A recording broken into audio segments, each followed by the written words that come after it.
Hi, good afternoon. My name is Eddie Low. I'm, just as it has been described, I'm founder of Sandbox Immersive Festival and Sandman Studio. Well, sorry, I was having a little bit of cough this afternoon, so excuse me for coughing on the stage. I'm sorry. I want to do a little bit of self-introduction.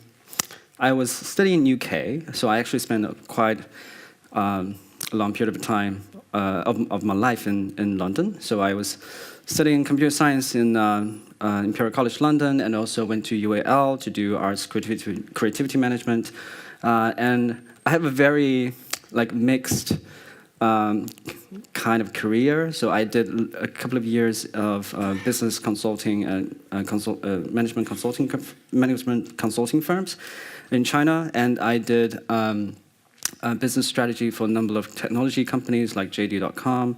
I did a couple of about 2 years of strategy market research for technology companies. And then I moved on to Asia Pacific Economic Corporation to supervise international collaborations between, well, countries and economies.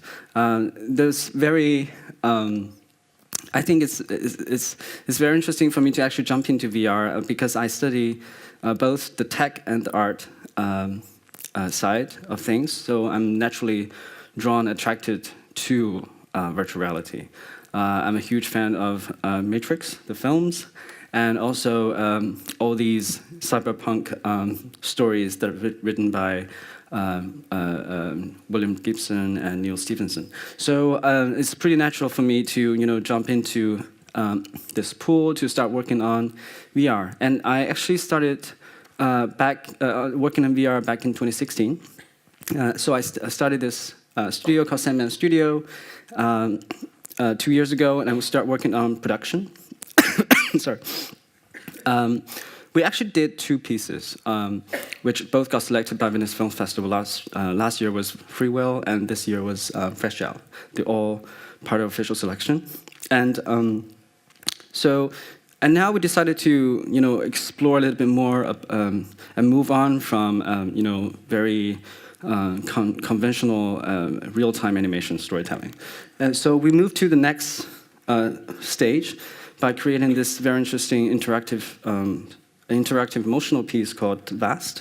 It was supposed to be called Tai Chi because it was actually designed around building an experience around the philosophy of Tai Chi in Chinese traditional culture.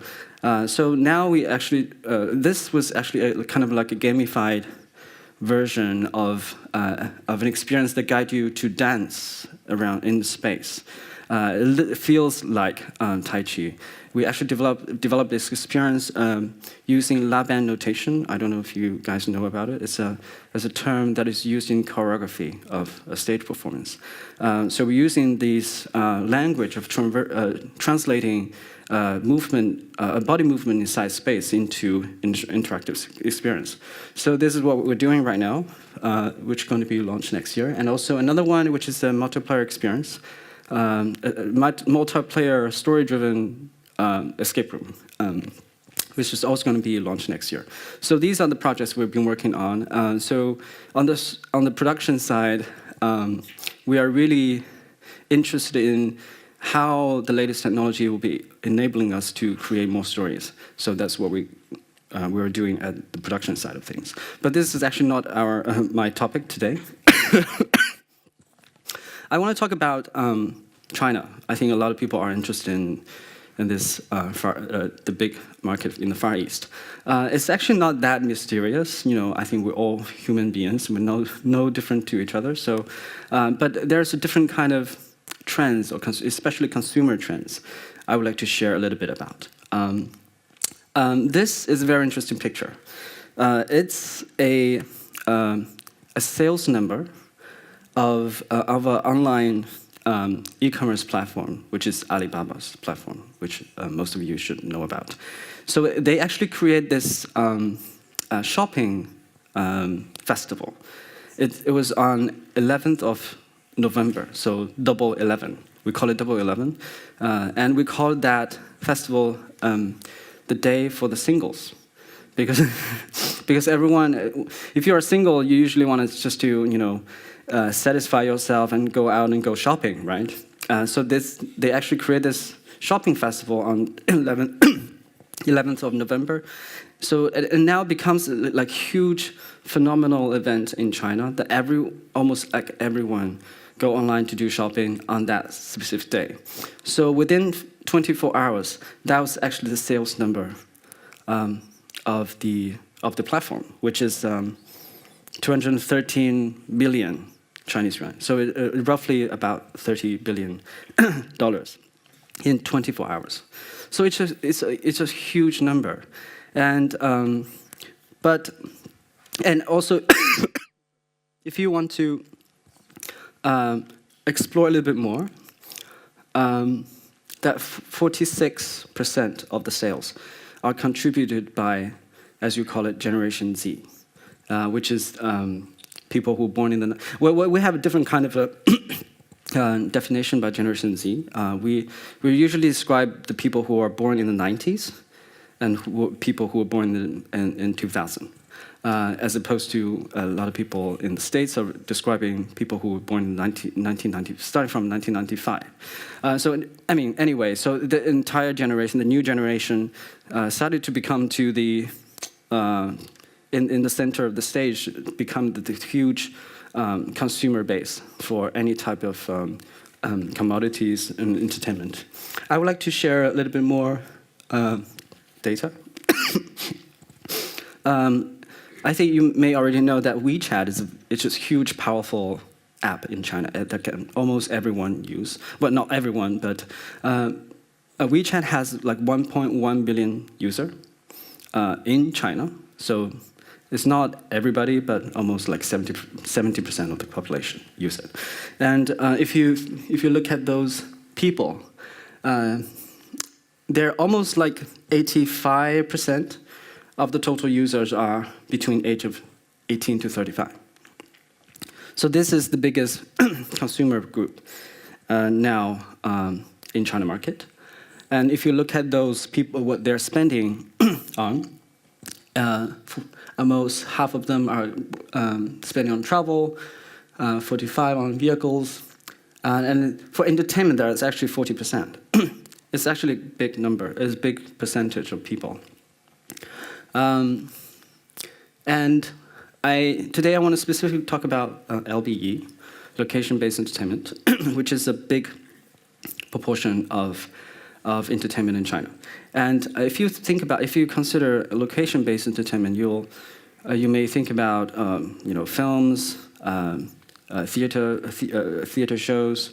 In China, we have a whole bunch of people doing karaoke, like KTV, which is one of the main entertainment in China.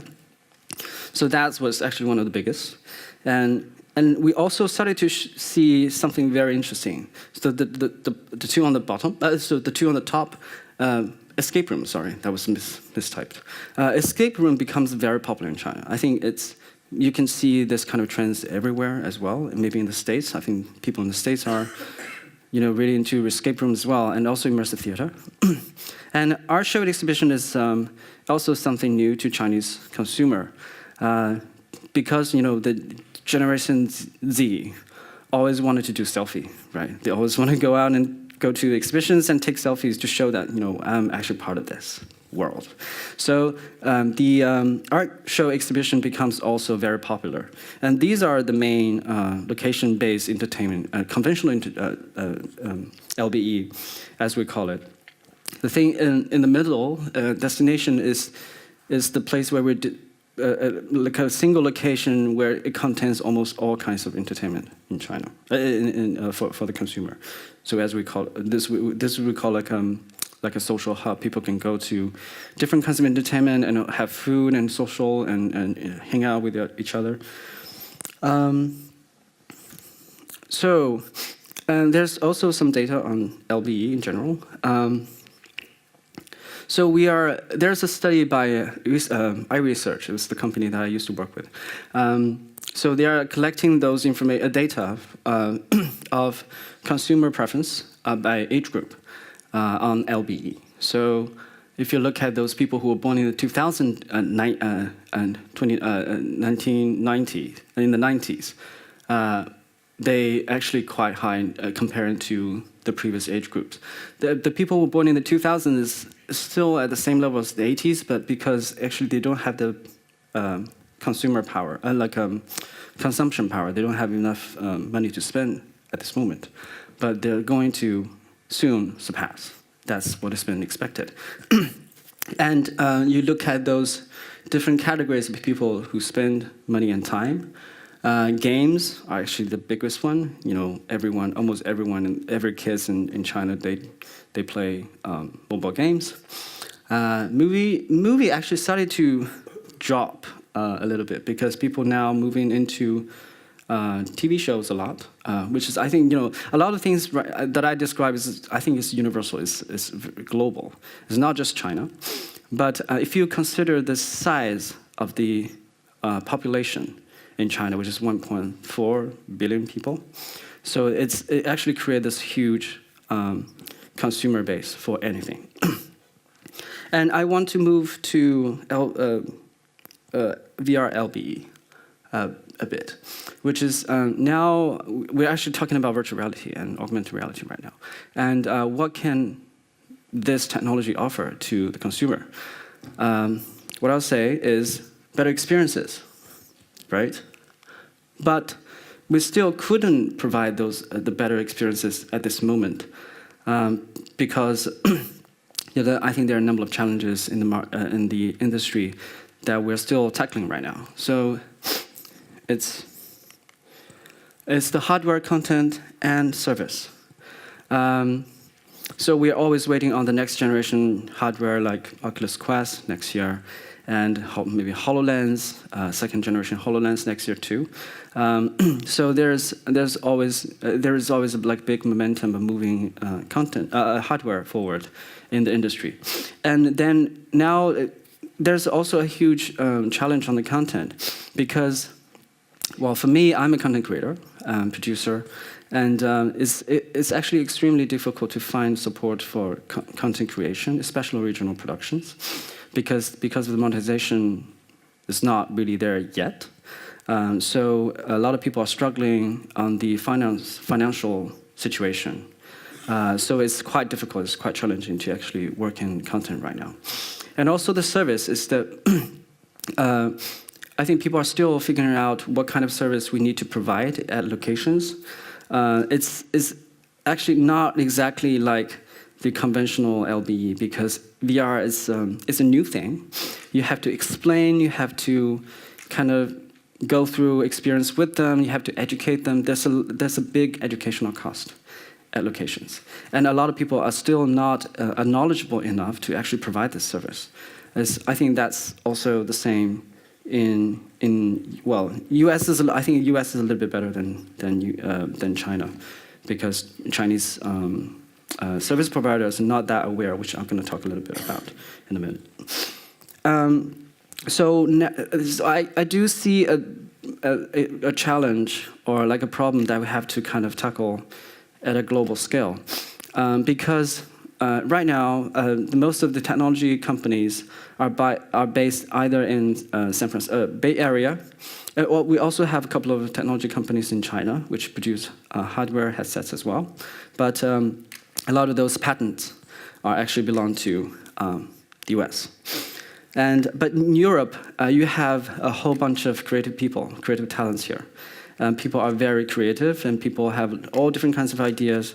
Sometimes are crazy ideas, which they wanted to bring into virtual reality to create very compelling content experience.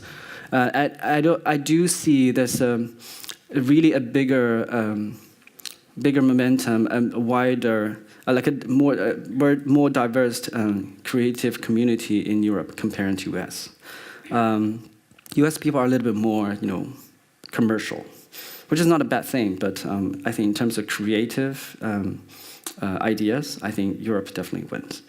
And also, if we consider the market, as I said, China has a very big market, but the market is uneducated, or is still kind of very raw at this moment. But we do have a very big potential market. So what China can offer what I just said, the biggest potential market. And if you look at those numbers, I just quote a number with a survey. If you look at the location-based entertainment VR in China, we actually have 4,000 to 5,000 locations across the country, which is a big number actually. But if you really go into those locations and stores, you'll figure out a lot of them are very empty. They're not occupied. So very sadly, I have to say that 80% of these locations are not profitable. Some of them are going to close down. A lot of them are actually going to close down. And a lot of them are struggling, and they're trying to figure out a way how to survive. The problem they are facing right now is actually, well, there's a whole bunch of problems. I want to explain a bit.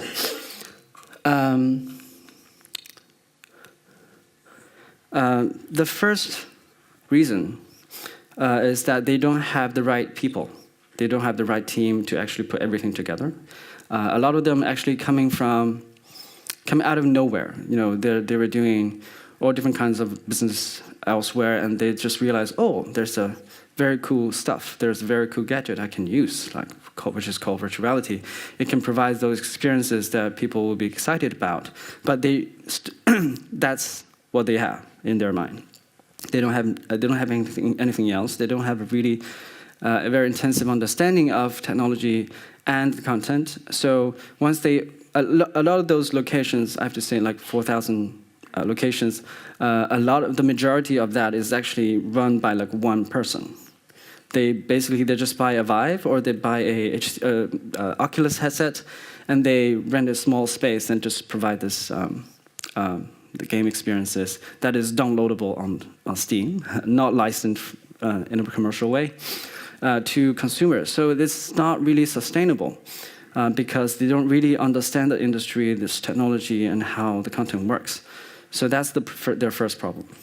And secondly, they have very bad ways to present the VR experiences.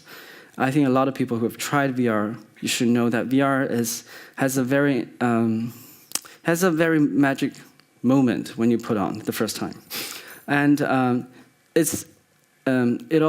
we think also we have to really find a good way to put them into the headset, and also to take them out of the headset as a part of the experience. But a lot of people just don't care about that part. Because bringing people into the experience is also part of the experience. And a lot of people don't really appreciate this kind of the ritual value of things. So often when they are running those VR centers and business VR locations, they just provide those machines, and you just have to go inside and figure out yourself. They don't provide informative instructions on how to do the experiences, nor the information about the pieces you're going to try. So they just don't care, or maybe they just don't have the knowledge to do that. So that's the second challenge they're facing. And also the bottom two I'm going to explain first. As I said, people don't provide enough. People are not trained enough themselves to be able to provide professional service to the consumer, which actually drive a lot of people away, because when they put on a headset, when they go into the experiences to these locations, they feel mistreated often. So that's actually because of the staff on site.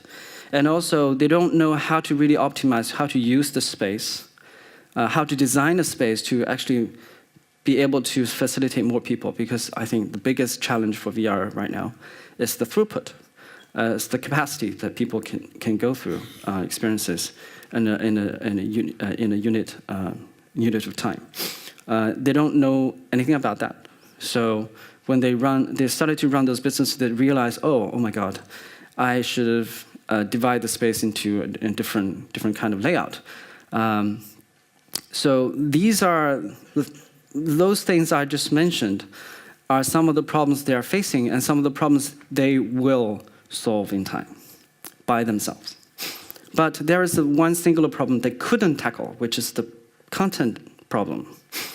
Right now, they are either providing the wrong type of content or simply just very bad, very cheesy content. There's a big company in China called Wanda Group. So they actually opened up some of the locations, VR experiences like motion platform chairs, and different kinds of stations and machines next to their cinemas. But what they're providing is roller coasters, like fruit cutting games. Maybe now they have a little bit better, like a Beat Saber game. But what they're providing, the content they're providing, really do not match with the people they're attracting as a cinema or locations. So this is also the lessons they're going to learn about what kind of content they need to provide, and that actually can match with the potential or target audience. But the bigger problem of that side is that we just do not have enough content out there. It's not just about China. I think globally, it's very difficult too. I've been talking with a number of bigger location-based production companies in the States, which I shouldn't mention the name, but they are going to open up some of the locations very soon. But when I talk with the head of the production, they're saying that, well, we can obviously open those locations, but the problem is that in half a year's time, we are running out of content. We developed four pieces that should be up and running for 8 months, but after that, it's just difficult. It's very difficult for a single company to develop everything on their own. So there is a huge drain of content out there. We're just going to skip this one. So in terms of content, how to bring content to the market, the things I wanted to share is that I actually go through this very quickly, but I'm going to take some questions afterwards. But what I see the problem is that it's not just about China, but because China is a very big potential market, so it becomes more significant. The problem actually becomes more significant. The content out there, because as a creator myself, it's always difficult to create an experience, a compelling experience. It takes time, it takes money. It also takes courage to do stuff like this. And so unless we have a very abundant group of people who be working on creating content all the time, and they feel comfortable, they feel confident about creating stuff, before then, it's going to be a very hard time for everyone. So the problem I see is that in Europe, you have a lot of creative talents. Obviously, you do have a lot of pieces that are already available now. And in the States, you have a lot of IPs. You have a lot of people who are very good at marketing, branding, and combining everything together to make it looks great. And in China, we have a huge market that really needs a lot of content. So I think it's very important to actually combine the strength of every single person in the globe. To combine those strengths of different people across the globe to actually solve the problem together. This is what I see. And if we can make it work, it's not just good things about China. It's actually a good thing about the whole industry, because once this started to work in a more sustainable way, creators will be more willing to create, and there's going to be more funding because the content that's going to be out will actually make money and make a return to the investors. So I think this is like a big chain, a chain of problems which has to be solved no longer in a local manner, because this is a global. I think this is a global issue. This is a global challenge that we have to kind of work together with Europe, with US, with China to make it work. Then I think everyone will benefit from it. So by working on some of those items in the near term, it's going to benefit in solving these problems. Like education research, it's actually not about the academic research. It's actually about the research on consumer behavior and their preference, all different kinds of things. That's what we actually going to be doing in the next few months. And also we need to have a stronger community, a global community, which we can encourage everyone to work together. And also content financing. I do think there are a couple of institutions out there are working on that. Maybe they're going to have a bigger news to us in the near future. And also on co-production. Co-production has been very widely used in Europe.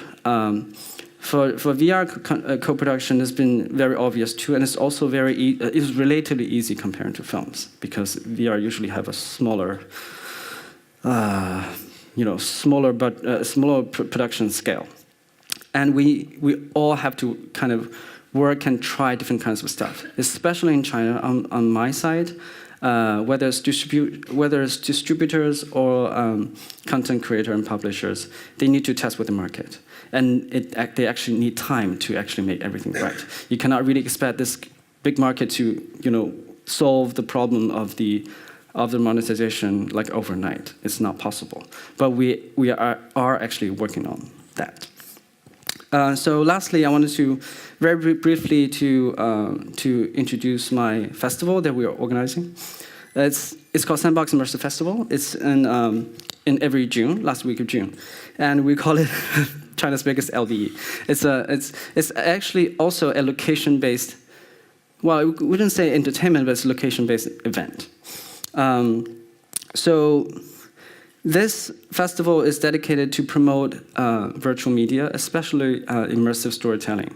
So we're going to cover AR, VR, MR, and also immersive theater, immersive like ARG games. That is, very story-driven games, and also digital art. So it will be in every June. This is last year's. We have a lot of people came in from all over the world, including, there's a lot of people actually. So we have Ted Shilowitz, which is our jury chair last year, which is futurist at Paramount Studios, and also Venice Film Festival programmer Kent. I don't know if Kent's here in the room.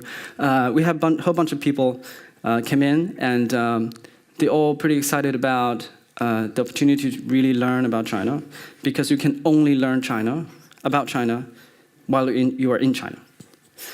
So we have to ask people to come over to see things. And these are some of the people we invited for the festival. I'm just going to skip it. And we... What's the problem? Anyway, so we also created this huge exhibition to try to bring the experiences to not just the professional people, but also consumer.